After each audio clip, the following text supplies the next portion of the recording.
Nuclear fission releases an immense amount of energy that is stable only when held in a precise mechanical balance. Yet before 1986, Soviet officials claimed their reactors were so reliable that a meltdown might only happen once every 10,000 years.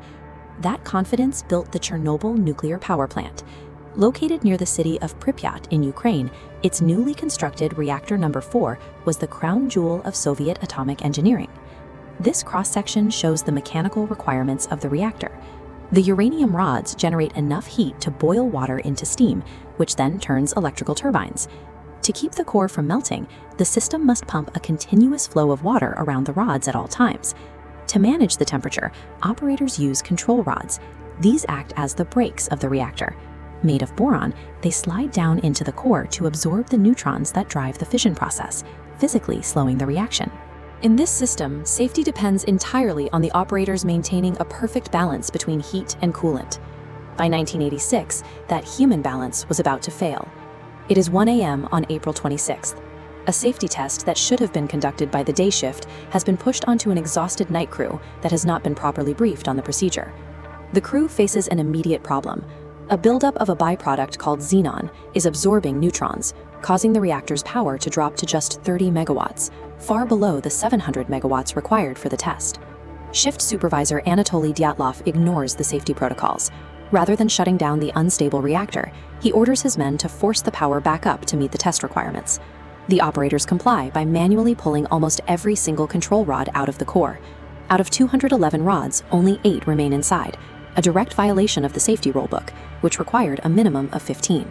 By removing the rods, the crew bypassed the reactor's primary safety mechanism.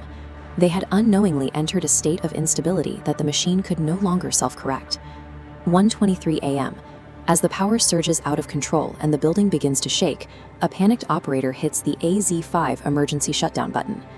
The AZ5 button was designed as the ultimate failsafe, meant to instantly drop all suspended control rods back into the reactor to stop the reaction. But the RBMK reactor had a hidden design flaw. While the rods were made of boron, their tips were graphite.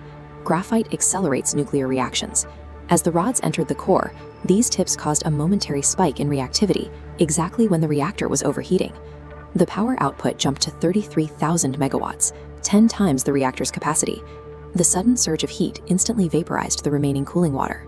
The steam explosion was powerful enough to toss the reactor's 1,000-ton concrete lid through the roof, exposing the core directly to the atmosphere. The very button designed to save the plant had become the trigger for its destruction. Above the ruins, a column of blue light shot into the night sky. Families watched, unaware it was a concentrated beam of ionizing radiation. That light was the result of a massive release of gamma rays and neutrons. This radiation is powerful enough to strip electrons from molecules, physically dismantling human DNA upon contact. Firefighters arrived wearing only standard uniforms and cloth masks, thinking they were fighting a normal roof fire. Some handled radioactive debris with their bare hands. Within days, many began to suffer from acute radiation sickness as their internal tissues failed. The surrounding environment itself had become toxic. The release of 5% of the reactor's fuel into the atmosphere meant the disaster could no longer be contained by local efforts. Days after the initial explosion, a second threat emerged. The 1,200-degree molten core was melting through the concrete floor toward a massive water tank located directly beneath the reactor. If the molten fuel hit the water, it would trigger a second steam explosion. Scientists feared the scale of this blast would render a significant portion of Europe uninhabitable for thousands of years. To prevent this, 3 plant workers volunteered to wade into the dark, radioactive water in the basement. Using a single lamp, they navigated the flooded corridors in the dark to find and manually open the critical drain valves. The water was successfully drained, but only through the physical intervention of individuals who risked their lives to correct a mechanical failure. The fallout from Reactor 4 was equivalent to 400 Hiroshima atomic bombs. It traveled on the wind, contaminating soil and livestock as far away as the United Kingdom. The physical evidence remains. An exclusion zone of 30 kilometers was established, and 115,000 people were permanently evacuated.